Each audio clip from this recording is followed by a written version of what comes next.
हीरामन गाड़ीवान की पीठ में गुदगुदी लगती है। पिछले 20 साल से गाड़ी हाँकता है हीरामन। बैलगाड़ी सीमा के उस पार मोरंग राज नेपाल से धान और लकड़ी ढो चुका है। कंट्रोल के जमाने में चोर बाजारी का माल इस पार से उस पार पहुंचाया है, लेकिन कभी तो ऐसी गुदगुदी नहीं लगी पीठ में। कंट्रोल का जमाना हीरामन कभी भूल सकता है? उस जमाने को एक बार 4 खेप सीमेंट और कपड़े की गांठों से भरी गाड़ी जोगबनी से विराटनगर पहुंचाने के बाद हीरामन का कलेजा पुख्ता हो गया था। फारबिसगंज का चोर व्यापारी उसको पक्का गाड़ीवान मानता। उसके बैलों की बड़ाई बड़ी गद्दी से बड़े सेठ जी खुद करते अपनी भाषा में। गाड़ी पकड़ी गई 5वीं बार सीमा के इस पार तराई में। महाजन का मुनीम उसी की गाड़ी पर गांठों के बीच चुक्की मुक्की मारकर छिपा हुआ था। दारोगा साहब की 1.5 हाथ लंबी चोरबंदी की रोशनी कितनी तेज होती है, हीरामन जानता है। 1 घंटे के लिए आदमी अंधा हो जाता है। एक झटक भी आंख पर पड़ जाए तो रोशनी के साथ कड़कती हुई आवाज, ए गाड़ी रोको, साले गोली मार देंगे।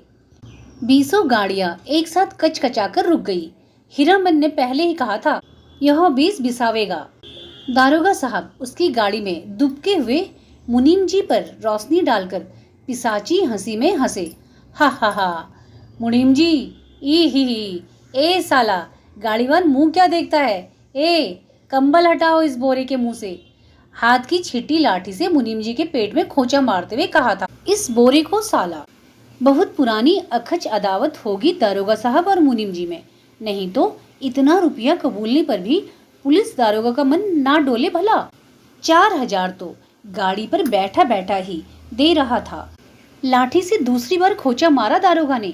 5000, फिर खोचा मारा, उतरो पहले। मुनीम को गाड़ी से नीचे उतारकर दारोगा ने उसकी आंखों पर रोशनी डाल दी।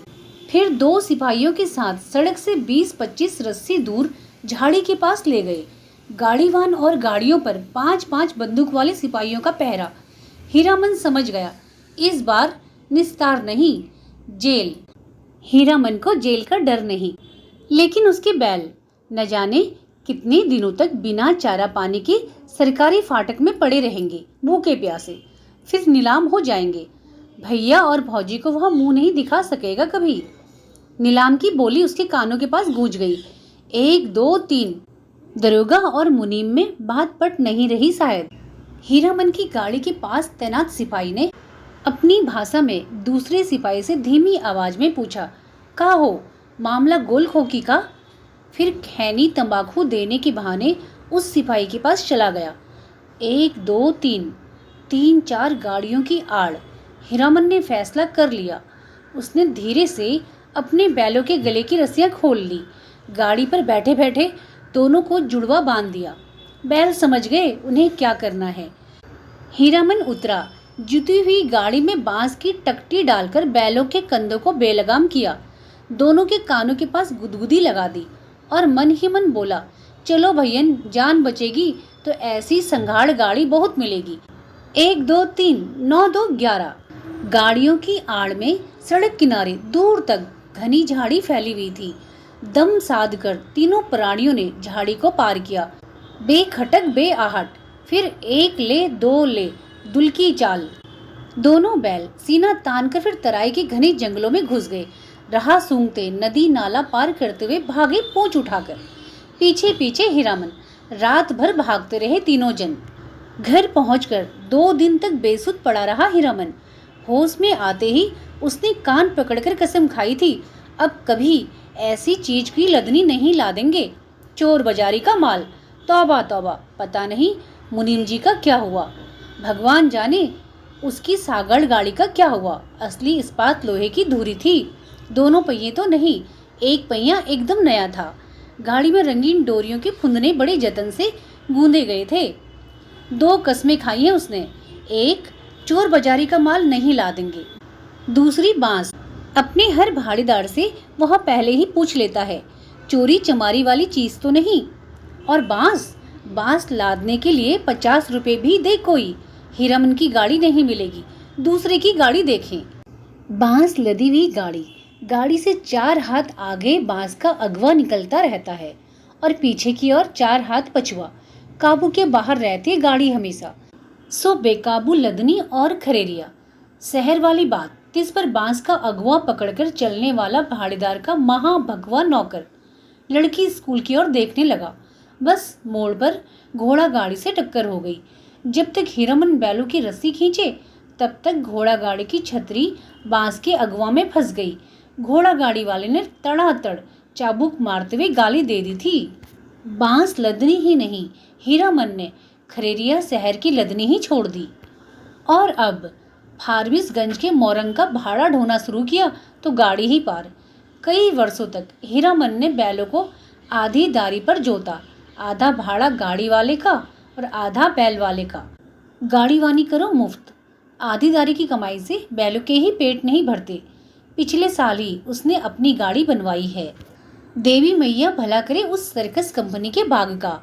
पिछले साल इसी मेले में बाग गाड़ी को ढोने वाले दोनों घोड़े मर गए। चंपानगर से फारबिसगंज मेला आने के समय सर्कस कंपनी के मैनेजर ने गाड़ीवान पट्टी पर ऐलान करके कहा 100 रुपया भाड़ा मिलेगा। 1-2 गाड़ीवान राजी हुए, लेकिन उनके बैल बाग गाड़ी से 10 हाथ दूर ही डिकरने लगे, रस्सी तुड़ाकर भागे। हीरामन ने अपने बैलों की पीठ सहलाते हुए कहा, देखो भैयन, ऐसा मौका फिर हाथ ना आएगा। यही मौका है अपनी गाड़ी बनवाने का, नहीं तो फिर आधेदारी। अरे पिंजड़े में बंद बाघ का क्या डर? मोरंग की तराई में दहाड़ते हुए बाघों को देख चुके हो, फिर पीठ पर मैं तो बैठा ही हूँ। गाड़ी वालों के दल में तालियां पटपटा उठी थी एक साथ। सभी की लाज रख ली। हीरामन के बैलों ने हुमक कर आगे बढ़ गए और बाघ गाड़ी में जुट गए। एक एक करके सिर्फ दाहिने बैल ने जुतने के बाद ढेर सारा पेशाब किया। हीरामन ने 2 दिन तक नाक से कपड़े की पट्टी नहीं खोली थी।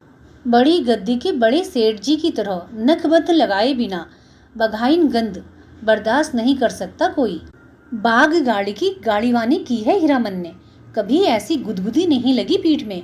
आज रह रहकर उसकी गाड़ी में चंपा का सा फूल महक उठता है। पीठ में गुदगुदी लगने से वह ओंगछे से पीठ झाड़ लेता है।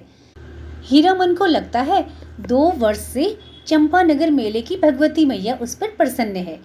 पिछले साल बाघ गाड़ी जुट गई। नगद 100 रुपये भाड़े के अलावा बुलान, चाहा बिस्किट और रास्ते भर बंदर, भालू और जोकर का तमाशा देखो फोकट में। और इस बार यह जनानी सवारी औरत है या चंपा का फूल, जब से गाड़ी में बैठी है मह बह महक रही है। कच्ची सड़क के एक छोटे से घट में गाड़ी का दाहिना पहिया बेमौके हिचकोला खा गया। हीरामन की गाड़ी से एक हल्की सी सिस की आवाज आई। हीरामन ने दाहिने बैल को दुआली से पीटते हुए कहा, साला क्या समझता है, बोरे की लदनी है क्या? मारो मत। अनदेखी औरत की आवाज ने हीरामन को अचरज में डाल दिया। बच्चों की बोली जैसी महीन फैनू गिलासी बोली। मथुरा मोहन नौटंकी कंपनी में लैला बनने वाली हीराबाई का नाम किसने नहीं सुना होगा भला। लेकिन हीरामन की बात निराली है। उसने 7 साल तक लगातार मेलों की लदनी लादी है। कभी नौटंकी थिएटर या बाइस्कोप सिनेमा नहीं देखा। लैला या हीराबाई का नाम भी उसने कभी नहीं सुना। देखने की क्या बात, सो मेला टूटने के 15 दिन पहले आधी रात की वेला में काली ओढ़नी में लिपटी औरत को देखकर उसके मन में खटका अवश्य लगा था। बक्सा ढोने वाले नौकर ने गाड़ी भाड़ा में मोल मुलाई करने की कोशिश की तो ओढ़ने वाली ने सिर हिला हिलाकर मना कर दिया। हीरामन ने गाड़ी जोतते हुए नौकर से पूछा, क्यों भैया, कोई चोरी चमारी का मालवाल तो नहीं? हीरामन को फिर अचरज हुआ। बक्सा ढोने वाले आदमी ने हाथ के इशारे से गाड़ी को हाँकने को कहा और अंधेरे में गायब हो गया। हीरामन को मेले में तंबाकू बेचने वाली बूढ़ी की काली साड़ी की याद आई थी। ऐसे में कोई क्या गाड़ी हाँके? एक तो पीठ में गुदगुदी लग रही है, दूसरे रह रहकर चंपा का फूल खिल जाता है उसकी गाड़ी में। बैलों को डांटो तो इस बिस करने लगती है उसकी सवारी। उसकी सवारी औरत अकेली तंबाकू बेचने वाली बूढ़ी नहीं। आवाज सुनने के बाद वह बार बार मुड़कर टप्पर में एक नजर डाल लेता है, ओंगचे से पीठ झाड़ता है। भगवान जाने क्या लिखा है इस बार उसकी किस्मत में। गाड़ी जब पूरब की ओर मुड़ी, एक टुकड़ा चांदनी उसकी गाड़ी में समा गई। सवारी की नाक पर एक जुगनू जगमगा उठा। हीरामन को सब कुछ रहस्यमय अजुगत अजुगत लग रहा है। सामने चंपानगर से सिंधिया गांव तक फैला हुआ मैदान, कहीं डाकिनी पिशाचनी तो नहीं। हीरामन की सवारी ने करवट ली। चांदनी पूरे मुखड़े पर पड़ी तो हीरामन चीखते चीखते रुक गया। अरे बाप, ये तो परी है। परी की आंखें खुल गई। हीरामन ने सामने सड़क की ओर मुंह कर लिया और बैलों को टिटकारी दी। वह जीप को तालू से सटाकर टीटी आवाज निकालता है। हीरामन की जीप न जाने कब से सूखकर लकड़ी जैसी हो गई थी। भैया, तुम्हारा नाम क्या है? हूँ बहू फैनू गिलास। हीरामन के रोम रोम बज उठे, मुंह से बोली नहीं निकली। उसके दोनों बैल भी कान खड़े करके इस बोली को परखते हैं। मेरा नाम मेरा है हीरामन। उसकी सवारी मुस्कुराती है, मुस्कुराहट में खुशबू है। तब तो मीता कहूंगी, भैया नहीं, मेरा नाम भी हीरा है। इस हीरामन को प्रतीत नहीं, मर्द और औरत के नाम में फर्क होता है। हाँ जी, मेरा नाम भी हीराबाई है। कहाँ हीरामन और कहाँ हीराबाई, बहुत फर्क है। हीरामन ने अपने बैलों को झिड़की दी। कान चुनियाकर गप सुनने से ही 30 कोस मंजिल कटेगी क्या? इस बाएं नाटे के पेट में शैतानी भरी है। हीरामन ने बाएं बैल को दुआली की हल्की झड़प दी। मारो मत, धीरे धीरे चलने दो, जल्दी क्या है? हीरामन के सामने सवाल उपस्थित हुआ। वह क्या कहकर गप करे हीराबाई से? तो ही कहे या आहा। उसकी भाषा में बड़ों को आहा अर्थात आप कहकर संबोधित किया जाता है। कचराही बोली में 2-4 सवाल जवाब चल सकता है। दिल खोल गप तो गांव की बोली में ही की जा सकती है किसी से। आसिन कार्तिक के भोर में छा जाने वाले कुहासे से हीरामन को पुरानी चिढ़ है। बहुत बार वह सड़क भूलकर भटक चुका है, किंतु आज के भोर के इस घने कुहासे में भी वह मगन है। नदी के किनारे धन खेतों से फूले हुए धान के पौधों की पवनिया गंध आती है। पर्व पावन के दिन गांव में ऐसी ही सुगंध फैली रहती है। उसकी गाड़ी में फिर चंपा का फूल खिला। उस फूल में एक परी बैठी है, जय भगवती। हीरामन ने आँख की कनखियों से देखा। उसकी सवारी मीता हीराबाई की आंखें गुजर गुजर उसको हेर रही हैं। हीरामन के मन में कोई अनजानी रागिनी बज उठी। सारी देह सिरसिरा रही है। वह बोला, बैल को मारते हैं तो आपको बुरा लगता है? हीराबाई ने परख लिया, हीरामन सचमुच हीरा है। 40 साल का हट्टा कट्टा काला कलूटा देहाती नौजवान, अपनी गाड़ी और अपने बैलों के सिवाय दुनिया की किसी बात में विशेष दिलचस्पी नहीं लेता। घर में बड़ा भाई है, खेती करता है, बाल बच्चे वाला आदमी है। हीरामन भाई से बढ़कर भाभी की इज्जत करता है, भाभी से डरता भी है। हीरामन की भी शादी हुई थी। बचपन में गौने के पहले ही दुल्हन मर गई। हीरामन को अपनी दुल्हन का चेहरा याद नहीं। दूसरी शादी ना करने के अनेक कारण हैं। भाभी की जिद, कुंवारी लड़की से ही हीरामन की शादी करवाएगी। कुंवारी का मतलब हुआ 5-7 साल की लड़की। कौन मानता है? सरंधा कानून। कोई लड़की वाला दुहाजी को अपनी लड़की गरज पड़ने पर ही दे सकता है। भाभी उसको 3 सत करके बैठी है सो बैठी है। भाभी के आगे भैया की भी नहीं चलती। अब हीरामन ने तय कर लिया है, शादी नहीं करेगा। कौन बलाए मोल लेने जाए? ब्याह करके फिर गाड़ीवानी क्या करेगा कोई? और सब कुछ छूट जाए, गाड़ीवानी नहीं छोड़ सकता हीरामन। हीराबाई ने हीरामन के जैसा निश्चल आदमी बहुत कम देखा है। पूछा, आपका घर कौन जिला में पड़ता है? कानपुर नाम सुनते ही जो उसकी हंसी छूटी तो बैल भड़क उठे। हीरामन हंसते समय सिर नीचा कर लेता है। हंसी बंद होने पर उसने कहा, वाह रे कानपुर, तब तो नागपुर भी होगा। और जब हीराबाई ने कहा कि नागपुर भी है तो वह हंसते हंसते दोहरा हो गया। वाह रे दुनिया, क्या क्या नाम होता है, कानपुर, नागपुर। हीरामन ने हीराबाई के कान के फूल को गौर से देखा। नाक की नग छवि के नग देखकर सिहर उठा, लहू की बूंद। हीरामन ने हीराबाई का नाम नहीं सुना कभी।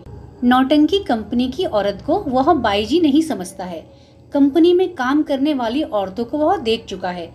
सर्कस कंपनी की मालकिन अपनी दोनों जवान बेटियों के साथ बाग गाड़ी के पास आती थी। बाग को चारा पानी देती थी, प्यार भी करती थी खूब। हीरामन के बैलों को भी डबल रोटी बिस्किट खिलाया था बड़ी बेटी ने। हीरामन होशियार है। कुहासा छटते ही अपनी चादर से टप्पर में पर्दा कर दिया। बस 2 घंटा, उसके बाद रास्ता चलना मुश्किल है। कार्तिक की सुबह की धूप आप बर्दाश्त ना कर सकिएगा। कजरी नदी के किनारे तेगछिया के पास गाड़ी लगा देंगे। दोपहरिया काट कर सामने से आती हुई गाड़ी को दूर से देखकर ही वह सतर्क हो गया। लिक और बैलों पर ध्यान लगाकर बैठ गया। राह काटते हुए गाड़ीवान ने पूछा, मेला टूट रहा है क्या भाई? हीरामन ने जवाब दिया, वह मेले की बात नहीं जानता, उसकी गाड़ी पर बिदागी है। बिदागी मतलब नेहर या ससुराल जाती हुई लड़की। ना जाने किस गांव का नाम बता दिया हीरामन ने। छत्तापुर पचीरा कहाँ है? कहीं हो, यह जानकर आप क्या करिएगा? हीरामन अपनी चतुराई पर हंसा। पर्दा डाल देने पर भी पीठ में गुदगुदी लगती है। हीरामन पर्दे के छेद से देखता है। हीराबाई एक दिया सिलाई की डिब्बी के बराबर आईने में अपने दांत देख रही है। मदनपुर मेले में एक बार बैलों को नन्ही चित्ती कौड़ियों की माला खरीद दी थी हीरामन ने। छोटी छोटी नन्ही नन्ही कौड़ियों की पांत। तेगछिया के तीनों पेड़ दूर से ही दिखलाई पड़ते हैं। हीरामन ने पर्दे को जरा सरकाते हुए कहा, देखिए यही है तेगछिया। 2 पेड़ जटामासी बड़ हैं और एक, उस फूल का क्या नाम है? आपके कुर्ते पर जैसा फूल छपा है वैसा ही खूब महकता है। 2 कोस दूर तक गंध जाती है। उस फूल को खमीरा तंबाकू में डालकर पीते भी हैं लोग। और उस अमराई की आड़ से कई मकान दिखलाई पड़ते हैं। वहाँ कोई गांव है या मंदिर? हीरामन ने बीड़ी सुलगाने से पहले पूछा, बीड़ी पिए? आपको गंध तो नहीं लगेगी? वही है नामलगर ड्योढ़ी। जिस राजा के मेले से हम लोग आ रहे हैं उसी का दियाद गोतिया है। जा रे जमाना। हीरामन ने जा रे जमाना कहकर बात को चाशनी में डाल दिया। हीराबाई ने टप्पर के पर्दे को तिरछे खोस दिया। कौन जमाना? ठोंडी पर हाथ रखकर साग्रह बोली, नाम लंगर ड्योढ़ी का जमाना। क्या था और क्या से क्या हो गया? हीरामन गप रसाने का भेद जानता है। हीराबाई बोली, तुमने देखा था वह जमाना?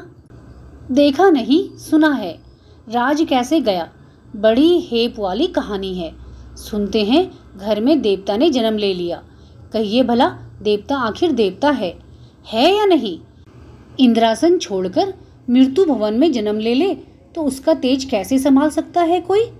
सूरजमुखी फूल की तरह माथे के पास तेज खिला रहता, लेकिन नजर का फेर किसी ने नहीं पहचाना। एक बार उपलेन में लाट साहब मैं लाटने के हवा गाड़ी से आए थे। लाट ने भी नहीं पहचाना, आखिर लाटनी ने। सूरजमुखी तेज देखते ही बोल उठी, ए मैन राजा साहब सुनो, यह आदमी का बच्चा नहीं है, देवता है। हीरामन ने लाटनी की बोली की नकल उतारते समय खूब डैम फेट लेट किया। हीराबाई दिल खोल कर हंसी। हंसते समय उसकी सारी देह दुलकती है। हीराबाई ने अपनी ओढ़नी ठीक कर ली। तब हीरामन को लगा कि तब उसके बाद क्या हुआ मीता? इस कथा सुनने का बड़ा शौक है आपको। लेकिन काला आदमी राजा क्या महाराजा भी हो जाए रहेगा काला आदमी ही। साहिब के जैसा अकिल कहाँ से पाएगा? हंसकर बात उड़ा दी सभी ने। तब रानी को बार बार सपना देने लगा देवता, सेवा नहीं कर सकते तो जाने दो, नहीं रहेंगे तुम्हारे यहाँ। इसके बाद देवता का खेल शुरू हुआ। सबसे पहले दोनों दंतार हाथी मरे, फिर घोड़ा, फिर पटपटांग। पटपटांग क्या है? हीरामन का मन पल पल में बदल रहा है। मन में सतरंगा छाता धीरे धीरे खिल रहा है। उसको लगता है उसकी गाड़ी पर देवकुल की औरत सवार है। देवता आखिर देवता है। पटपटांग धन दौलत माल मवेशी सब साफ। देवता इंद्रासन चला गया।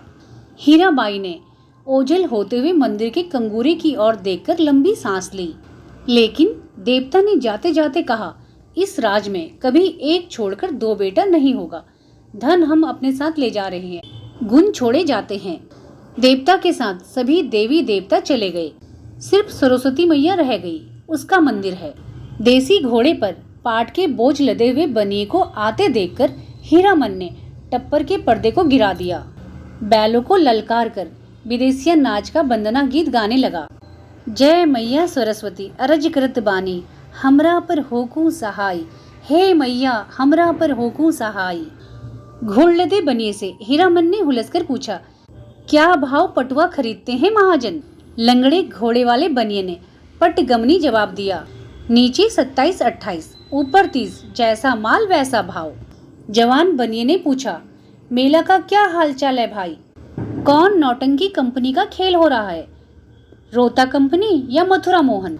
मेले का हाल मेला वाला जाने। हीरामन ने फिर छतरापुर पचीरा का नाम लिया। सूरज 2 बांस ऊपर आ गया था। हीरामन अपने बैलों से बात करने लगा, 1 कोस जमीन, जरा दम बांध कर चलो, प्यास की बेला हो गई ना। याद है उस बार तेगछिया के पास सर्कस कंपनी के जोकड़ और बंदर नाचने वाले साहब में झगड़ा हो गया था? जोकड़वा ठीक बंदर की तरह दांत किटकिटाकर किकियाने लगा था ना। ना जाने किस किस देश मुल्क के आदमी आते हैं। हीरामन ने पर्दे के छेद से देखा, हीराबाई एक कागज के टुकड़े पर आंख गाड़कर बैठी है। हीरामन का मन आज हल्के सुर में बंधा है। उसको तरह तरह के गीतों की याद आती है। 20-25 साल पहले विदेशिया बलसाही छोकरा नाचने वाला एक से एक गजल खेमटा गाते थे। अब तो भोपा में भोपू भोपू करके कौन गीत गाते हैं लोग। जा रे जमाना। छुकरवा नाच के गीत की याद आई हीरामन को।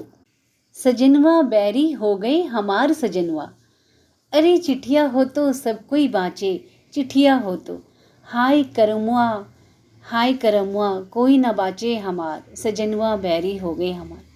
गाड़ी की बल्ली पर अंगलियों से ताल देकर गीत को काट दिया हीरामन ने। छोकरा नाच के मनुआ नटवा का मुंह हीराबाई जैसा ही था। कहाँ चला गया वह जमाना।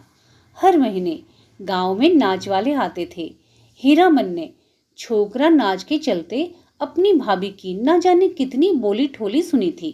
भाई ने घर से निकल जाने को कहा था। आज हीरामन पर माँ सरस्वती सहाय है लगता है। हीराबाई बोली, वाह कितना बढ़िया गाते हो तुम। हीरामन का मुंह लाल हो गया। वह सिर नीचा करके हंसने लगा।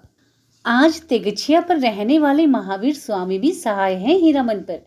तेगछिया के नीचे एक भी गाड़ी नहीं, हमेशा गाड़ी और गाड़ी वालों की भीड़ लगी रहती है। यहाँ सिर्फ एक साइकिल वाला बैठकर सुस्ता रहा है।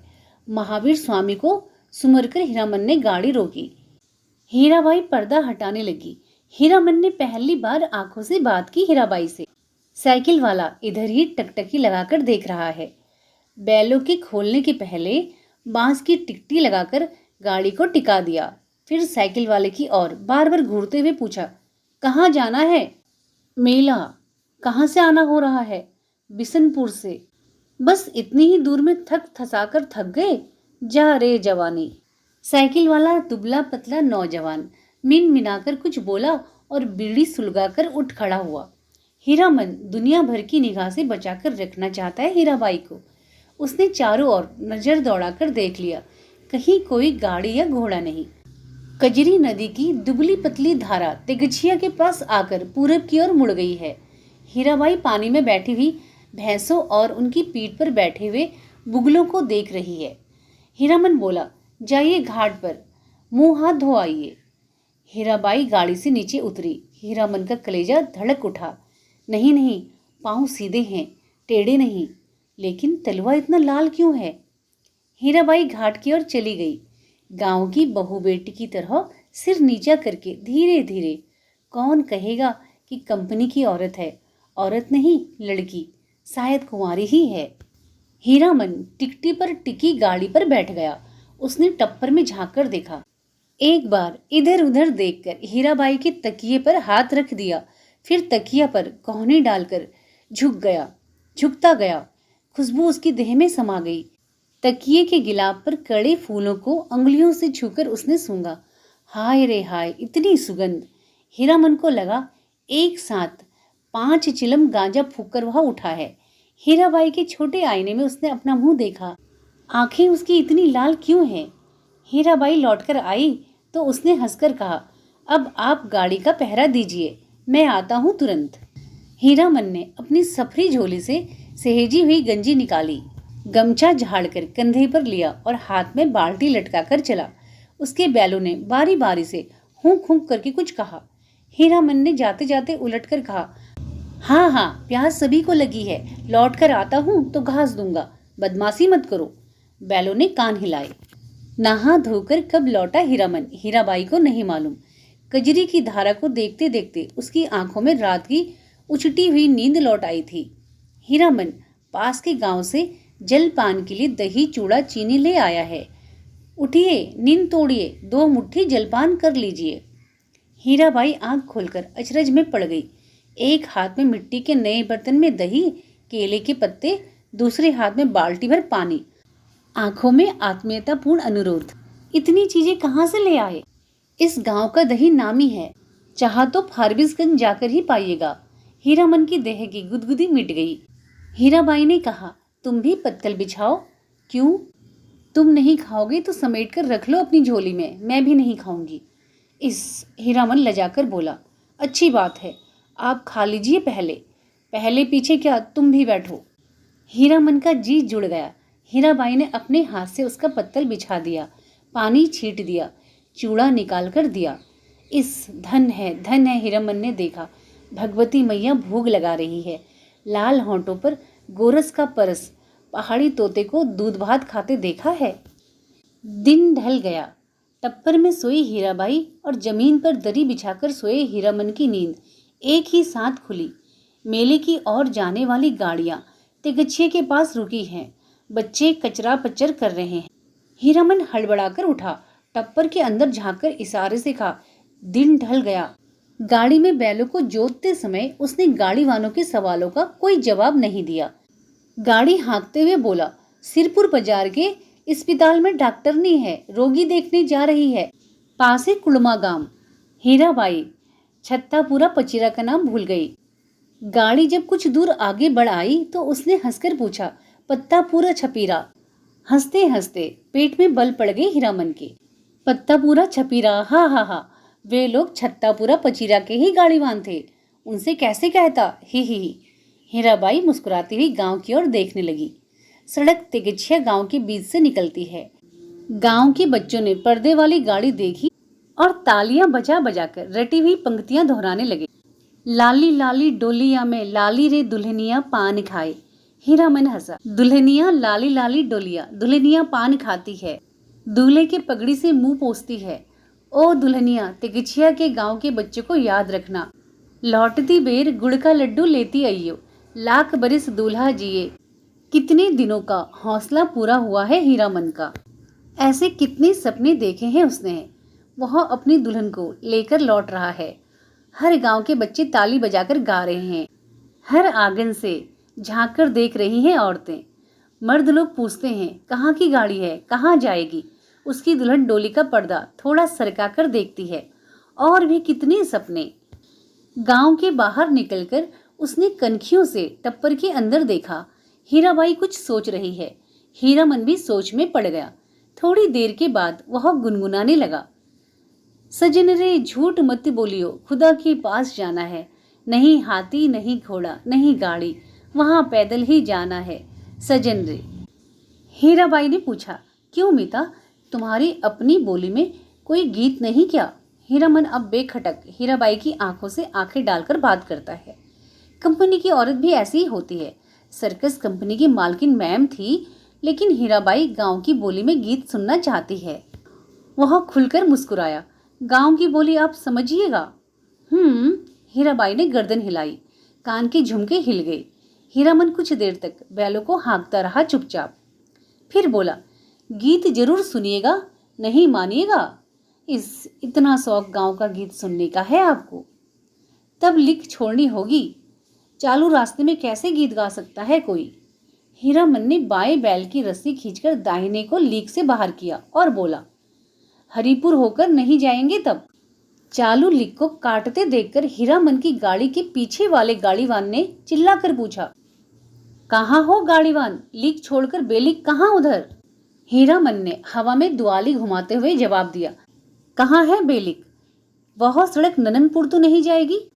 फिर अपने आप बड़बड़ाया, इस मुल्क के लोगों की यही आदत बुरी है, राह चलते 100 जिरह करेंगे।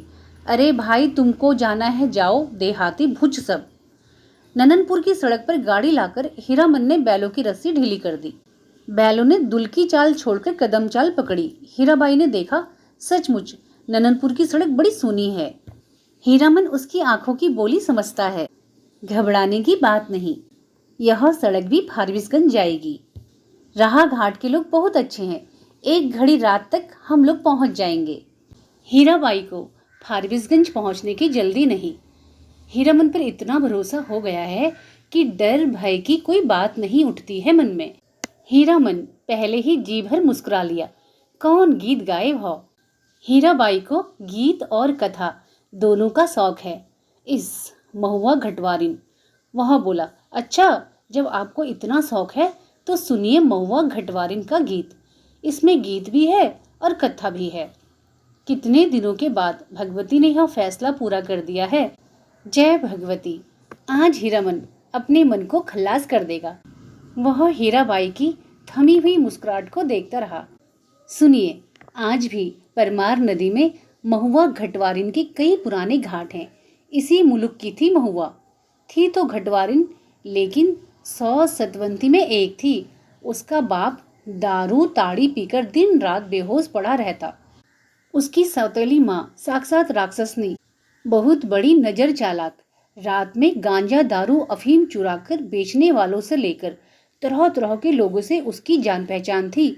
सबसे घुट्टी भर हेल मेल। महुआ कुंवारी थी, लेकिन काम कराते कराते उसकी हड्डी निकाल दी थी राक्षसनी ने। जवान हो गई, कहीं शादी ब्याह की बात भी नहीं चलाई। एक रात की बात सुनिए। हीरामन ने धीरे धीरे गुनगुनाकर गला साफ किया। हे आ सावन भादो के उमड़ल नदिया ओ मैया, हे आ तड़का तड़का धड़के करजुआ मोरा। ओ माँ, सावन भादो की उमड़ी हुई नदी की भयावनी रात, बिजली कड़कती है। मैं बारीक वारी नन्ही बच्ची, मेरा कलेजा धड़कता है। अकेली कैसे जाऊं घाट पर, सो भी एक परदेसी राही बटोही के पैर में तेल लगाने के लिए। सतमा ने अपनी बज्जर किवाड़ी बंद कर ली। आसमान में मेघ हड़बड़ा उठे और हर हराकर बरसने लगे। महुआ रोने लगी अपनी माँ को याद करके। आज उसकी माँ रहती तो ऐसे दुर्दिन में कलेजी से सटाकर रखती अपनी महुआ बेटी को। गे मैया, इसी दिन के लिए, यही दिखाने के लिए तुमने कोख में रखा था। महुआ अपनी माँ पर गुस्साई। क्यों, वह अकेली मर गई, जी भर कोसती हुई बोली। हीरामन ने लक्ष्य किया। हीराबाई तकिए पर कोहनी कड़ाकर गीत में मग्न एकटक उसकी ओर देख रही है। खोई हुई सूरत कैसी भोली लगती है। हीरामन ने गले में कंपकंपी पैदा की। हीरामन ने दम लेते हुए पूछा, भाका भी समझती हैं कुछ या खाली गीत ही सुनती हैं। हीरा बोली, समझती हूँ। उटकन माने उपटन, जो देह में लगाते हैं।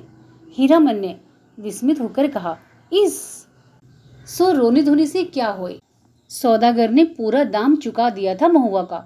बाल पकड़कर घसीटता हुआ नाव पर चढ़ा दिया और माजी को हुक्म दिया, नाव खोलो, पाल बांधो। पाल वाली नाव पर वाली चिड़िया की तरह उड़ चली। रात भर महुआ रोती छटपटाती रही। सौदागर के नौकरों ने बहुत डराया धमकाया, चुप रहो नहीं तो उठाकर पानी में फेंक देंगे। बस महुआ को बात सूझ गई। भोर का तारा मेघ की आड़ में जरा बाहर आया, फिर छिप गया। इधर महुआ भी छपक से कूद पड़ी पानी में। सौदागर का एक नौकर महुआ को देखते ही मोहित हो गया था। महुआ की पीठ पर वह भी कूदा। उल्टी धारा में तैरना खेल नहीं, सो भी भरी भादो की नदी में। महुआ असल घटवारिन की बेटी थी। मछली भी भला थकती है पानी में। सफरी मछली जैसी फरफराती पानी चीरती भागी चली जा रही है और उसके पीछे सौदागर का नौकर पुकार पुकार कर कहता है, महुआ जरा थमो, तुमको पकड़ने नहीं आ रहा, तुम्हारा साथी हूँ, जिंदगी भर साथ रहेंगे हम लोग। लेकिन हीरामन का बहुत प्रिय गीत है यह। महुआ घटवारिन गाते समय उसके सामने सावन भादो की नदी उमड़ने लगती है। अमावस्या की रात और घने बादलों में रह रहकर बिजली चमक उठती है। उसी चमक में लहरों से लड़ती हुई बारी कुमारी महुआ की झलक उसे मिल जाती है। सफरी मछली की चाल और तेज हो जाती है। उसको लगता है वह खुद सौदागर का नौकर है। महुआ कोई बात नहीं सुनती, प्रतीत करती नहीं, उलटकर देखती भी नहीं, और वह थक गया है तैरते तैरते। इस बार लगता है महुआ ने अपने को पकड़ा दिया, खुद ही पकड़ में आ गई है। उसने महुआ को छू लिया है, पा लिया है, उसकी थकान दूर हो गई है। 15-20 साल तक उमड़ी हुई नदी की उल्टी धारा में तैरते हुए उसके मन को किनारा मिल गया। आनंद के आंसू कोई रोक नहीं मानते। उसने हीराबाई से अपनी गीली आंखें चुराने की कोशिश की, किंतु हीरा तो उसके मन में बैठी न जाने कब से सब कुछ देख रही थी। हीरामन ने अपनी कांपती हुई बोली को काबू में लाकर बैलों को झिड़की दी। इस गीत में न जाने क्या है कि सुनते ही दोनों थस थसा जाते हैं। लगता है 100 मन बोझ लाद दिया किसी ने। हीराबाई लंबी सांस लेती है। हीरामन के अंग अंग में उमंग समा जाती है। तुम तो उस्ताद हो बेटा। इस आसीन कार्तिक का सूरज 2 दिन रहते ही कुमला जाता है। सूरज डूबने से पहले ही नननपुर पहुंचना है। हीरामन अपने बैलों को समझा रहा है। कदम खोलकर और कलेजा बांधकर चलो। ए छी बड़के भैयन ले ले। नननपुर तक वह अपने बैलों को ललकारता रहा। हर ललकार के पहले वह अपने बैलों को बीती हुई बातों की याद दिलाता। याद नहीं चौधरी की बेटी की बारात में कितनी गाड़ियां थी, सबको कैसे मात किया था। हाँ वही कदम निकालो। ले ले। नननपुर से फारिसगंज 3 कोस 2 घंटे और। नननपुर के हाट पर आजकल चाय भी बिकने लगी है। हीरामन अपने लोटे में चाय भरकर ले आया। कंपनी की औरत को जानता है वह सारा दिन घड़ी घड़ी चाय पीती रहती हैं। चाय है या जान। हीरा हंसते हंसते लोटपोट हो रही है। अरे तुमसे किसने कह दिया कि कुंवारे आदमी को चाय नहीं पीनी चाहिए। हीरामन लजा गया। क्या बोले वह लाज की बात, लेकिन वह भोग चुका है। एक बार सर्कस कंपनी की मैम के हाथ की चाय पीकर उसने देख लिया है। बड़ी गर्म तासीर। पीजिए गुरुजी। हीरा हंसी। इस नननपुर हाट पर भी दिया बाती जल चुकी थी। हीरामन ने अपनी सफरी लालटेन जलाकर पिछुआ में लटका दिया। आजकल शहर से 5 कोस दूर के गांव वाले भी अपने को शहरू समझने लगे हैं। बिना रोशनी की गाड़ी को पकड़कर चलान कर देते हैं। 12 पखेड़ा। आप मुझे गुरुजी मत कहिए, तुम मेरे उस्ताद हो। हमारे शास्त्र में लिखा हुआ है, एक अच्छा सिखाने वाला भी गुरु और एक राग सिखाने वाला भी उस्ताद। इस शास्त्र पुराण भी जानती हैं। मैंने क्या सिखाया। मैं क्या। हीरा हंसकर गुनगुनाने लगी। हे आ सावन भादवा के। हीरामन अचरज के मारे गूंगा हो गया। इतना तेज जेहन हू बहु महुआ घटवारिन। गाड़ी सीताधारा की एक सूखी धारा की उतराई पर गड़गड़ाकर नीचे की ओर उतरी। हीराबाई ने हीरामन का कंधा धर लिया एक हाथ से। बहुत देर तक हीरामन के कंधे पर उसकी उंगलियां पड़ी रही। हीरामन ने नजर फिराकर कंधे पर केंद्रित करने की कोशिश की कई बार। गाड़ी चढ़ाई पर पहुंची तो हीरा की ढीली उंगलियां फिर तन गई। सामने फारबिसगंज शहर की रोशनी झिलमिला रही है। शहर से कुछ दूर हटकर मेले की रोशनी टप्पर में लटके लालटेन की रोशनी में छाया नाचती है आसपास। डबडबाई आंखों से हर रोशनी सूरजमुखी फूल की तरह दिखलाई पड़ती है। न जाने कितनी बार वह फारबिसगंज आया है। मेले की लादनी लादी है किसी औरत के साथ। हाँ एक बार उसकी भाभी जिस साल आई थी गौने में, इसी तरह तिरपाल से गाड़ी को चारों ओर से घेरकर बासा बनाया गया था। हीरामन अपनी गाड़ी को तिरपाल से घेर रहा है गाड़ीवान पट्टी में। सुबह होते ही रौता नौटंकी कंपनी के मैनेजर से बात करके भर्ती हो जाएंगी हीराबाई। परसों मेला खुल रहा है। इस बार मेले में पाल चड्डी खूब जमी है। बस एक रात, आज रात भर हीरामन की गाड़ी में रहेंगी वह। हीरामन की गाड़ी में नहीं, घर में। कहाँ की गाड़ी है। कौन। हीरामन। किस मेले से, किस चीज की लदनी है। गांव समाज के गाड़ीवान एक दूसरे को खोजकर आसपास गाड़ी डालकर बासा डालते हैं। अपने गांव के लाल मोहर, धुन्नी राम और पलटदास वगैरह गाड़ीवानों के दल को देखकर हीरामन अचकचा गया। उधर पलटदास गाड़ी में झांककर भड़का, मानो बाघ पर नजर पड़ गई। हीरामन ने इशारे से सभी को चुप किया, फिर गाड़ी की ओर कनखी मारकर फुसफुसाया, चुप, कंपनी की औरत है, नौटंकी कंपनी की। कंपनी की। एक नहीं, अब 4 हीरामन। चारों ने अचरज से एक दूसरे को देखा। कंपनी नाम में कितना असर है, हीरामन ने लक्ष्य किया। तीनों एकदम सटकदम हो गए। लाल मोहर ने जरा दूर हटकर बतियाने की इच्छा प्रकट की, इशारे से ही। हीरामन ने टप्पर की ओर मुंह करके कहा, होटल तो नहीं खुला होगा, कोई हलवाई के यहाँ से पक्की ले आवें। हीरामन जरा इधर सुनो, मैं कुछ नहीं खाऊंगी अभी। लो तुम खाओ। क्या है पैसा? इस पैसा देकर हीरामन ने कभी फारबिसगंज में कच्ची पक्की नहीं खाई। उसके गांव के इतने गाड़ीवान हैं, किस दिन के लिए? वह छू नहीं सकता पैसा। उसने हीराबाई से कहा, बेकार में मेला बाजार में हुज्जत मत कीजिए, पैसा रखिए। मौका पाकर लाल मोहर भी टप्पर के करीब आ गया। उसने सलाम करते हुए कहा, 4 आदमी के भात में 2 आदमी खुशी से खा सकते हैं। बासा पर भात चढ़ा हुआ है। हे हम लोग एक ही गांव के हैं। गांव ग्रामीण के रहते होटल और हलवाई के यहाँ खाएगा हीरामन? हीरामन ने लाल मोहर का हाथ टीप दिया। बेसी भचर भचर मत बको। गाड़ी से 4 रस्सी दूर जाते जाते धुनीराम ने अपने कुलबुलाते हुए दिल की बात खोल दी। तुम भी खूब हो हीरामन। उस साल कंपनी का बाग, इस बार कंपनी की जनानी। हीरामन ने दबी आवाज में कहा, भाई रे, यह हम लोगों की मुल्क की जनाना नहीं कि लटपट बोली सुनकर भी चुप रह जाए। एक तो पश्चिम की औरत, तिस पर कंपनी की। धुनीराम ने अपनी शंका प्रकट की। लेकिन कंपनी में तो सुनते हैं पुतरियां रहती हैं। धत! सभी ने एक साथ उसको दुरदुरा दिया। कैसा आदमी है, पुतरियां रहेंगी कंपनी में भला? देखो इसकी बुद्धि। सुना है, देखा तो नहीं कभी। धुनीराम ने अपनी गलती मान ली। पलटदास को बात सूझी। हीरामन भाई, जनाना जात अकेली रहेगी गाड़ी पर? कुछ भी हो, जनाना आखिर जनाना ही है। कोई जरूरत ही पड़ जाए। यह बात सभी को अच्छी लगी। हीरामन ने कहा, बात ठीक है। पलट, तुम लौट जाओ, गाड़ी के पास ही रहना। और देखो, गपसप जरा होशियारी से करना। हाँ। हीरामन की देह से अत्तर गुलाब की खुशबू निकलती है। हीरामन करम सांड है। उस बार महीनों तक उसकी देह से बघाइन की गंध नहीं गई। लाल मोहर ने हीरामन की गमछी सूंघ ली। हीरामन चलते चलते रुक गया। क्या करे लाल मोहर भाई, जरा कहो तो। बड़ी जिद करती है, कहती है नौटंकी देखना ही होगा, फोकट में ही। और गांव नहीं पहुंचेगी यह बात? हीरामन बोला। नहीं जी, एक रात नौटंकी देखकर जिंदगी भर बोली ठोली कौन सुने। देसी मुर्गी बिलायती चाल।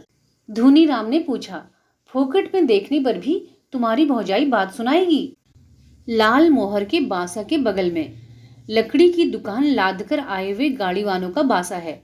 बासा के मीर गाड़ीवान मियाँ जानू बूढ़े ने सफरी गुड़गुड़ी पीते हुए पूछा, क्यों भाई, मीना बाजार की लदनी लाद कर कौन आया है? मीना बाजार? मीना बाजार तो पुतरिया पट्टी को कहते। क्या बोलता है यह बूढ़ा मियाँ?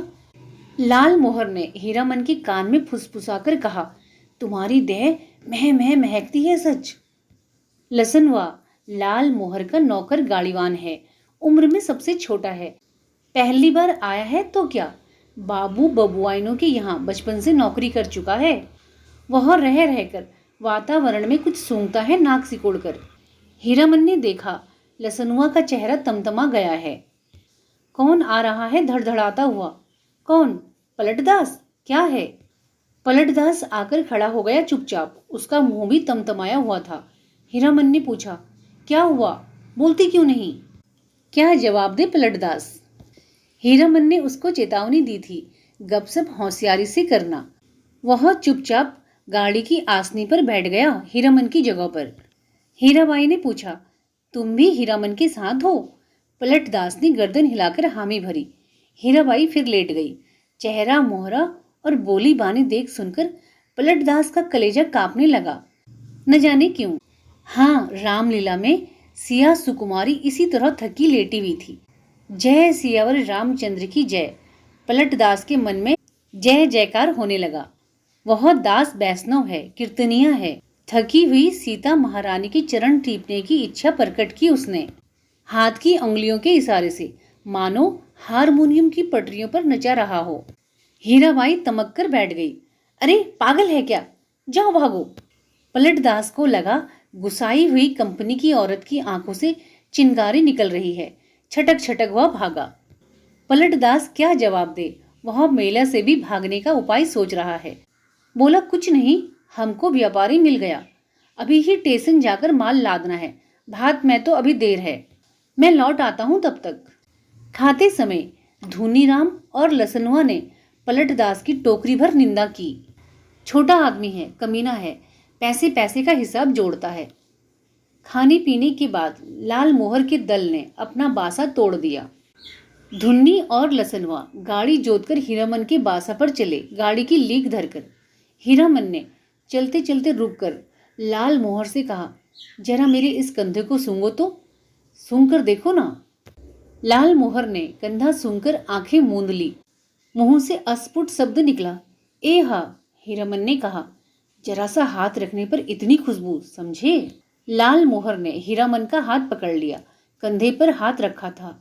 सच सुनो हीरामन, नौटंकी देखने का ऐसा मौका फिर कभी हाथ नहीं लगेगा। हाँ, तुम भी देखोगे। लाल मोहर की बत्तीसी चौराहे की रोशनी में झिलमिला उठी। बासा पर पहुंचकर हीरामन ने देखा, टप्पर के पास खड़ा बतिया रहा है कोई हीराबाई से।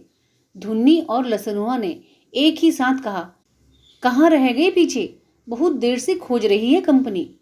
हीरामन ने टप्पर के पास जाकर देखा, अरे यह तो वही बक्सा ढोने वाला नौकर है जो चंपानगर मेले में हीराबाई को गाड़ी में बिठाकर अंधेरे में गायब हो गया था।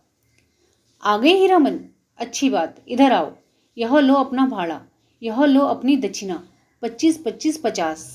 हीरामन को लगा किसी ने आसमान से धकेलकर धरती पर गिरा दिया। किसी ने क्यों, इस बक्सा ढोने वाले आदमी ने। कहाँ से आ गया? उसकी जीप पर आई हुई बात भी जीप पर ही रह गई। इस दक्षिणा। बहुत चुपचाप खड़ा रहा। हीराबाई बोली, लो पकड़ो और सुनो, कल सुबह रोहता कंपनी में आकर मुझसे भेंट करना, पास बनवा दूंगी। बोलती क्यों नहीं? लाल मोहर ने कहा, इनाम बख्शिश दे रही है मालकिन, ले लो हीरामन। हीरामन ने कटकर लाल मोहर की ओर देखा। बोलने का जरा भी ढंग नहीं इस लाल मोहरवा को। धुनी राम की बात सभी ने सुनी, हीराबाई ने भी। गाड़ी बैल छोड़कर नौटंकी कैसे देख सकता है कोई गाड़ीवान मेले में। हीरामन ने रुपया लेते हुए कहा, क्या बोलेंगे? उसने हंसने की चेष्टा की। कंपनी की औरत कंपनी में जा रही है, हीरामन का क्या। बक्सा ढोने वाला रास्ता दिखाता हुआ आगे बढ़ा, इधर से। हीराबाई जाते जाते रुक गई। हीरामन के बैलों को संबोधित करके बोली, अच्छा मैं चली भैयन। बैलों ने भैया शब्द पर कान हिलाई। भाइयों, आज रात दी रोहता संगीत नौटंकी कंपनी के स्टेज पर गुलबदन देखिए। गुलबदन, आपको यह जानकर खुशी होगी कि मथुरा मोहन कंपनी की मशहूर एक्ट्रेस मिस हीरा देवी, जिसकी एक एक अदा पर 1000 जान फिदा हैं, इस बार हमारी कंपनी में आ गई है। याद रखिए, आज की रात मिस हीरा देवी गुलबदन। नौटंकी वालों की इस ऐलान से मेले की हर पट्टी में सरगर्मी फैल रही है। हीराबाई मिस हीरा देवी लैला गुलबदन फिल्मी एक्ट्रेस को मात करती है। हर आदमी का दिल नंगाड़ा हो गया है। लाल मोहर दौड़ता हाँपता बासा पर आया। ए हीरामन, यहाँ क्या बैठे हो? चलकर देखो, जय जयकारा हो रहा है। मैं बाजा गाजा छापी फारम के साथ हीराबाई की जय जय कर रहा है। हीरामन हड़बड़ाकर उठा। लसनुआ ने कहा, धुन्नी काका तुम बासा पर रहो, मैं भी देख आऊं। धुन्नी की बात कौन सुनता है। तीनों जन नौटंकी कंपनी के ऐलानिया पार्टी के पीछे पीछे चलने लगे। हर नुक्कड़ पर रुककर बाजा बंद करके ऐलान किया जाता है। ऐलान के हर शब्द पर हीरामन पुलक उठता है। हीराबाई का नाम, नाम के साथ अदा फिदा वगैरह सुनकर उसने लाल मोहर की पीठ थपथपा दी। धन है या नहीं? लाल मोहर ने कहा, अब बोलो, अब भी नौटंकी नहीं देखोगे? सुबह से ही धुन्नीराम और लाल मोहर समझा रहे थे, समझाकर हार चुके थे। कंपनी में जाकर भेंट कराओ। जाते जाते पुरसिस कर गई है, लेकिन हीरामन की बस एक बात, धत कौन भेंट करने जाए। कंपनी की औरत कंपनी में गई, अब उससे क्या लेना देना, चिन्हेगी या नहीं। वह मन ही मन रूठा हुआ था। ऐलान सुनने के बाद उसने लाल मोहर से कहा, जरूर देखना चाहिए। क्यों लाल मोहर? दोनों आपस में सलाह करके रोहता कंपनी की ओर चले। खेमे के पास पहुंचकर हीरामन ने लाल मोहर को इशारा किया। पूछताछ करने का भार लाल मोहर के सिर। लाल मोहर कचराही बोलना जानता है। लाल मोहर ने एक काले कोट वाले से कहा, बाबू साहेब जरा सुनिए तो। काले कोट वाले ने नाक भौं चढ़ाकर कहा, क्या है, इधर क्यों? लाल मोहर की कचराही बोली गड़बड़ा गई। तेवर देखकर बोला, गुलगुल नहीं नहीं, बुलबुल नहीं। हीरामन ने झट से संभाल दिया। हीरा देवी किधर रहती है, बता सकते हैं? उस आदमी की आंखें हठात लाल हो गई। सामने खड़े नेपाली सिपाही को पुकार कर कहा, इन लोगों को क्यों आने दिया इधर? हीरामन, वही फैनो गिलासी आवाज किधर से आई? खेमे के पर्दे को हटाकर हीराबाई ने बुलाया, यहाँ आ जाओ अंदर। देखो बहादुर, इसको पहचान लो, यह मेरा हीरामन है, समझे? नेपाली दरबान हीरामन की ओर देखकर जरा मुस्कुराया और चला गया। काले कोट वाले से जाकर कहा, हीराबाई का आदमी है, नहीं रोकने बोला। लाल मोहर पान ले आया नेपाली दरबान के लिए, खाए जाए। इस एक नहीं 5 पास, चारों अठनिया। बोली कि जब तक मेले में हो रोज रात को आकर देखना, सबका ख्याल रखती है। बोली कि तुम्हारे और साथी हैं, सभी के लिए पास ले जाओ। कंपनी की औरतों की बात निराली होती है या नहीं? लाल मोहर ने लाल कागज के टुकड़ों को छूकर देखा। पास? वाह रे हीरामन भाई, लेकिन 5 पास लेकर क्या होगा? पलटदास तो फिर पलटकर आया ही नहीं है अभी तक। हीरामन ने कहा, जाने दो अभागे को, तकदीर में लिखा नहीं। हाँ, पहले गुरु कसम खानी होगी सभी को कि गांव घर में यह बात एक पंछी भी ना जान पाए। लाल मोहर ने उत्तेजित होकर कहा, कौन साला बोलेगा गांव में जाकर? पलटा ने अगर बदमाशी की तो दूसरी बार से फिर साथ नहीं लाऊंगा। हीरामन ने आज अपनी थैली हीराबाई के जिम्मे रख दी है। मेले का क्या ठिकाना, किस किस की पॉकेट काट लोग हर साल आते हैं, अपने साथी संगियों का भी क्या भरोसा। हीराबाई मान गई। हीराबाई ने कपड़े की काली थैली को अपनी चमड़े के बक्स में बंद कर दिया। बक्से के ऊपर भी कपड़े का खोल और अंदर भी झलमल रेशम का अस्तर। मन का मान अभिमान दूर हो गया। लाल मोहर और धुन्नी राम ने मिलकर हीरामन की बुद्धि की तारीफ की, उसके भाग्य को सराहा बार बार। उसके भाई और भाभी की निंदा की दबी जबान से। हीरामन के जैसा हीरा भाई मिला है, इसलिए कोई दूसरा भाई होता तो? लहसनुआ का मुंह लटका हुआ है। ऐलान सुनते सुनते न जाने कहाँ चला गया कि घड़ी भर सांझ होने के बाद लौटा है। लाल मोहर ने एक मालिकाना झिड़की दी है, गाली के साथ, सौदा कहीं का। धुनी राम ने चूल्हे पर खिचड़ी चढ़ाते हुए कहा, पहले यह फैसला कर लो कि गाड़ी के पास कौन रहेगा। रहेगा कौन? यह लहसनुआ कहाँ जाएगा? लहसनुआ रो पड़ा, ए मालिक, हाथ जोड़ते हैं, इक्को झलक, बस इक्को झलक। हीरामन ने उदारता पूर्वक कहा, अच्छा अच्छा, एक झलक क्यों, 1 घंटा देखना, मैं आ जाऊंगा। नौटंकी शुरू होने के 2 घंटे पहले ही नंगाड़ा बजना शुरू हो जाता है और नंगाड़ा शुरू होते ही लोग पतंगों की तरह टूटने लगते हैं। टिकट घर के पास भीड़ देखकर हीरामन को बड़ी हंसी आई। लाल मोहर, उधर देख, कैसी धक्का मुक्की कर रहे हैं लोग। हीरामन भाग गया। कौन? पलटदास? कहाँ की लदनी लाद आए? लाल मोहर ने पराए गांव के आदमी की तरह पूछा। पलटदास ने हाथ मलते हुए माफी मांगी, कसूरवार हैं, जो सजा दो तुम लोग, सब मंजूर है, लेकिन सच्ची बात कहें कि सिया कुमारी। हीरामन के मन का पुरिन नंगाड़े के ताल पर विकसित हो चुका है। बोला, देखो पलटा, यह मत समझना कि गांव घर की जनाना है। देखो, तुम्हारे लिए भी पास दिया है, पास ले लो, अपना तमाशा देखो। लाल मोहर ने कहा, लेकिन एक शर्त पर पास मिलेगा। बीच बीच में लहसनुआ को भी पलटदास को कुछ बताने की जरूरत नहीं, वह लहसनुआ से बातचीत कराया है अभी। लाल मोहर ने दूसरी शर्त सामने रखी, गांव में अगर यह बात मालूम हुई किसी तरह। राम राम, दांत में जीभ को काटते हुए कहा पलटदास ने। पलटदास ने बताया, अठनिया फाटक इधर है। फाटक पर खड़े दरबान ने हाथ से पास लेकर उनके चेहरे को बारी बारी से देखा। बोला, यह तो पास है, कहाँ से मिला? अब लाल मोहर की कचराही बोली सुने कोई। उसके तेवर देखकर दरबान घबरा गया। मिलेगा कहाँ से?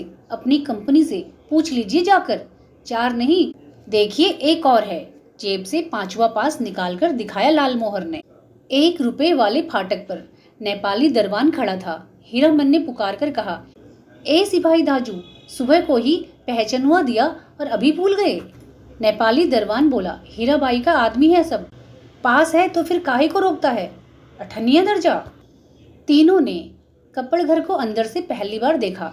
सामने कुर्सी बेंच वाले दर्जे हैं, पर्दे पर राम बनगमन की तस्वीर है। पलटदास पहचान गया, उसने हाथ जोड़कर नमस्कार किया। पर्दे पर अंकित राम सिया सुकुमारी और लखन लला को जय हो जय हो। पलटदास की आंखें भर आई। हीरामन ने कहा, लाल मोहर, छापी सभी खड़े हैं या चल रहे हैं?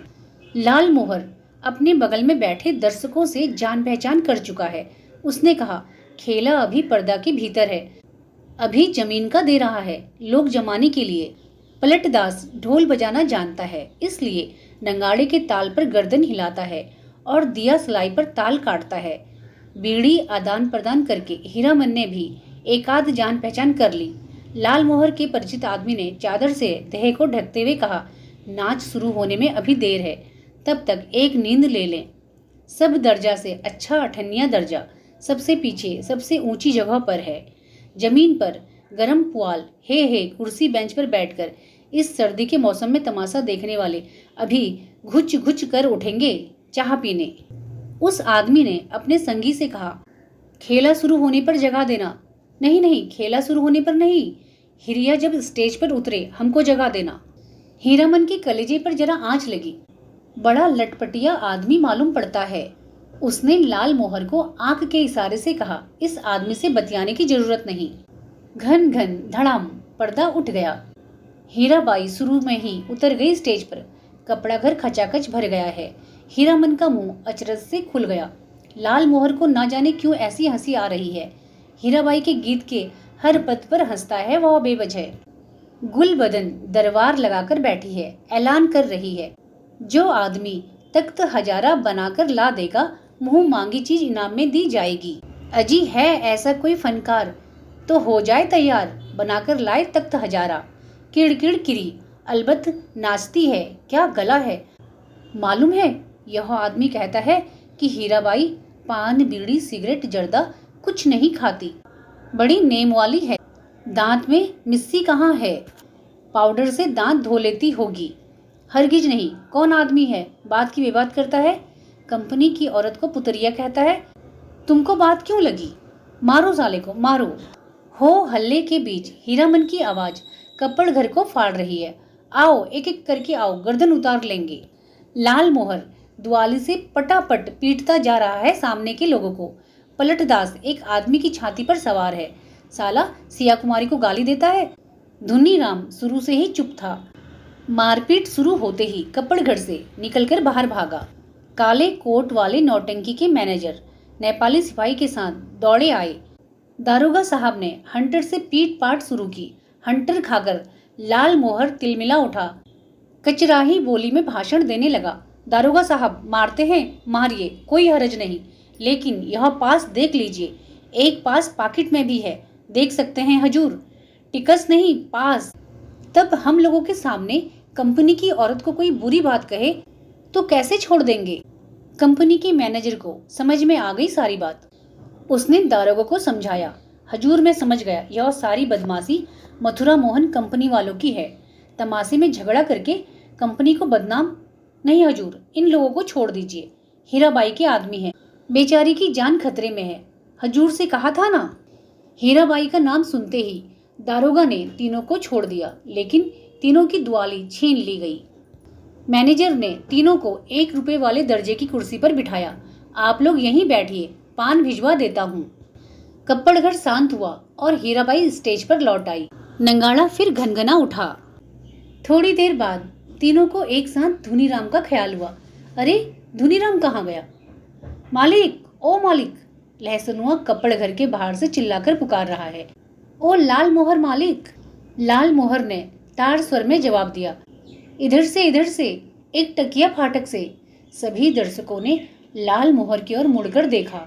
लहसनुआ को नेपाली सिपाही लाल मोहर के पास ले आया। लाल मोहर ने जेब से पास निकालकर दिखा दिया।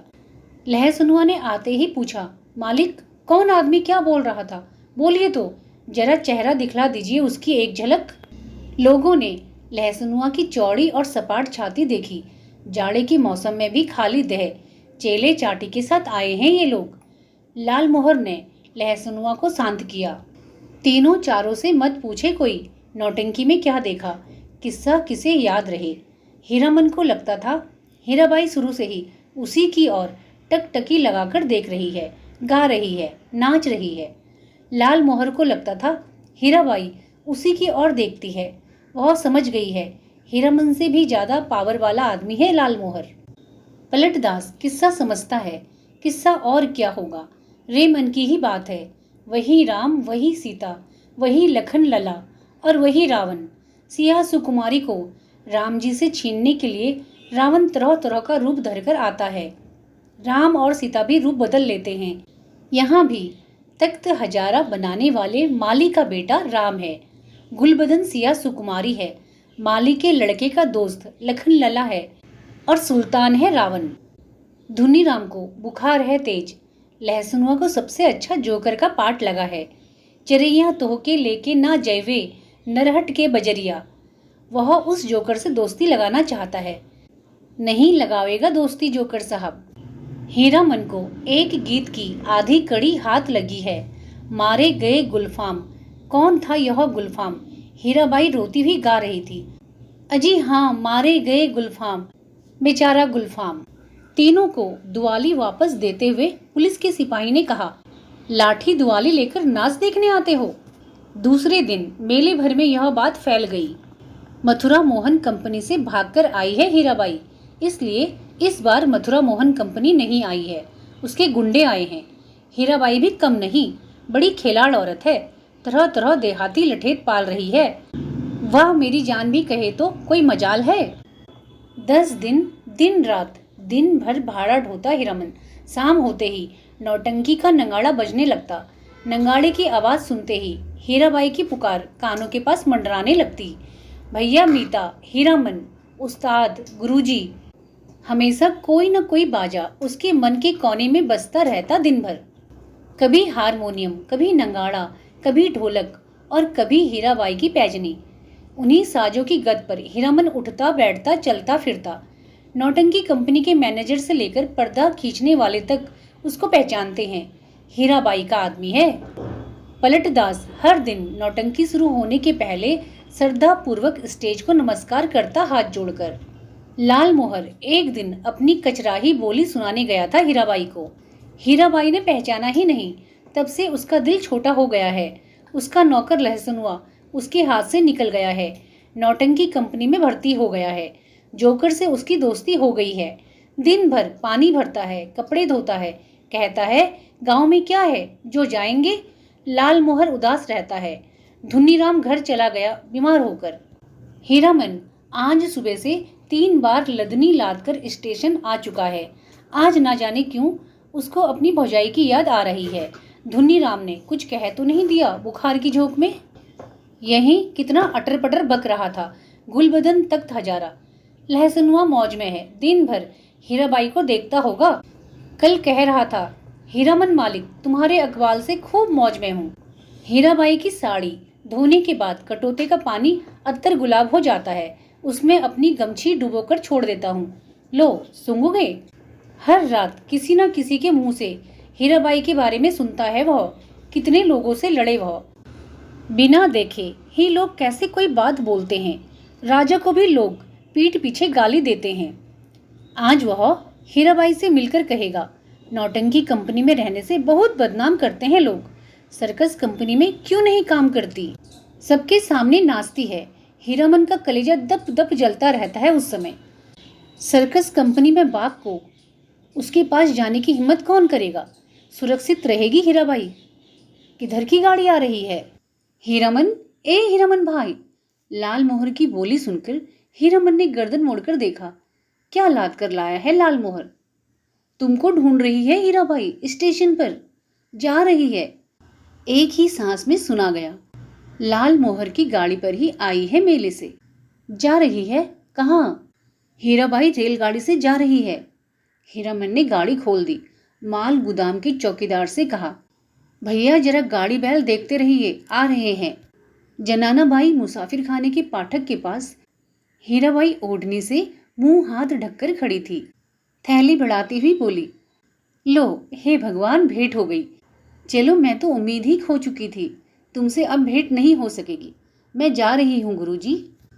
बक्सा ढोने वाला आदमी आज कोट पतलून पहनकर बाबू साहब बन गया है। मालिकों की तरह कुलियों को हुक्म दे रहा है, जनाना दर्जा में चढ़ाना। अच्छा। हीरामन हाथ में थैली लेकर चुपचाप खड़ा रहा। कुर्ते के अंदर से थैली निकालकर दी हीराबाई ने, चिड़िया की देह की तरह गर्म थैली। गाड़ी आ रही है। बक्सा ढोने वाले ने मुंह बनाते हुए हीराबाई की ओर देखा। उसके चेहरे के भाव संपष्ट हैं। इतना ज्यादा क्या है? हीराबाई चंचल हो गई, बोली, हीरामन इधर आओ अंदर। मैं फिर लौटकर जा रही हूँ मथुरा मोहन कंपनी में। अपने देश की कंपनी है। बनेली मेला आओगे ना? हीराबाई ने हीरामन की कंधे पर हाथ रखा, इस बार दाहिने कंधे पर। फिर अपनी थैली से रुपया निकालते हुए बोली, एक गरम चादर खरीद लेना। हीरामन की बोली फूटी इतनी देर के बाद। हरदम रुपया पैसा, रखिए रुपया, क्या करेंगे चादर? हीराबाई का हाथ रुक गया। उसने हीरामन के चेहरे को गौर से देखा, फिर बोली, तुम्हारा जी बहुत छोटा हो गया है। क्यों मीता? महुआ घटवारिन को सौदागर ने खरीद लिया गुरुजी। गला भराया हीराबाई का। बक्सा ढोने वाले ने बाहर से आवाज दी, गाड़ी आ गई। हीरामन कमरे से बाहर निकल आया। बक्सा ढोने वाले ने नौटंकी के जोकर जैसा मुंह बनाकर कहा, लाट फार्म से बाहर भागो, बिना टिकट के पकड़ेगा तो 3 महीने की हवा। हीरामन चुपचाप फाटक से बाहर जाकर खड़ा हो गया। स्टेशन की बात, रेलवे का राज, नहीं तो इस बक्सा ढोने वाले का मुंह सीधा कर देता हीरामन। हीराबाई ठीक सामने वाली कोठरी में चढ़ी। इतना टान, गाड़ी में बैठकर भी हीरामन की ओर देख रही है, टुकुर टुकुर। लाल मोहर को देखकर जी जल उठता है। हमेशा पीछे पीछे, हरदम हिस्सेदारी सोचती है। गाड़ी ने सीटी दी। हीरामन को लगा उसके अंदर की कोई आवाज निकलकर सीटी के साथ ऊपर की ओर चली गई। गाड़ी हिली। हीरामन ने अपने दाहिने पैर के अंगूठे को बाएं पैर की एड़ी से कुचल लिया। कलेजे की धड़कन ठीक हो गई। हीराबाई हाथ की बैंगनी साफी से चेहरा पोंछती है। साफी हिलाकर इशारा करती है, अब जाओ, आखिरी डिब्बा गुजरा। प्लेटफॉर्म खाली, सब खाली। खोखले मालगाड़ी के डिब्बे, दुनिया ही खाली हो गई मानो। हीरामन अपनी गाड़ी के पास लौट आया। हीरामन ने लाल मोहर से पूछा, तुम कब तक लौट रहे हो गांव? लाल मोहर बोला, अभी गांव जाकर क्या करेंगे, यही तो भाड़ा कमाने का मौका है। हीराबाई चली गई, मेला अब टूटेगा। अच्छी बात, कोई सामान देना है घर? लाल मोहर ने हीरामन को समझाने की कोशिश की, लेकिन हीरामन ने अपनी गाड़ी गांव की ओर जाने वाली सड़क की ओर मोड़ दी। अब मेले में क्या धरा है? रेलवे लाइन के बगल से बैलगाड़ी की कच्ची सड़क गई है दूर तक। हीरामन कभी रेल पर नहीं चढ़ा है। उसके मन में फिर पुरानी लालसा झांकी, रेलगाड़ी पर सवार होकर गीत गाते हुए जगन्नाथ धाम जाने की लालसा। उलटकर अपनी खाली टप्पर की ओर देखने की हिम्मत नहीं होती है। पीठ में आज भी गुदगुदी लगती है। आज भी रह रहकर चंपा का फूल खिल उठता है उसकी गाड़ी में। एक गीत की टूटी कड़ी पर नगाड़े का ताल कट जाता है बार बार। उसने उलटकर देखा, बोरे भी नहीं, बांस भी नहीं, बाग भी नहीं, परी देवी, मीता, हीरा देवी, महुआ घटवारिन, कोई नहीं। मरे हुए मुहूर्तों की गूंगी आवाजें मुखर होना चाहती हैं। हीरामन के होंठ हिल रहे हैं। शायद वह तीसरी कसम खा रहा है, कंपनी की औरत की लदनी। हीरामन ने हठास अपने दोनों बैलों को झिड़की दी, दुआली से मारते हुए बोला, रेलवे लाइन की ओर उलट उलट कर क्या देखते हो? दोनों बैलों ने कदम खोलकर चाल पकड़ी। हीरामन गुनगुनाने लगा, अजी हाँ मारे गए गुलफाम, अजी हाँ मारे गए गुलफाम।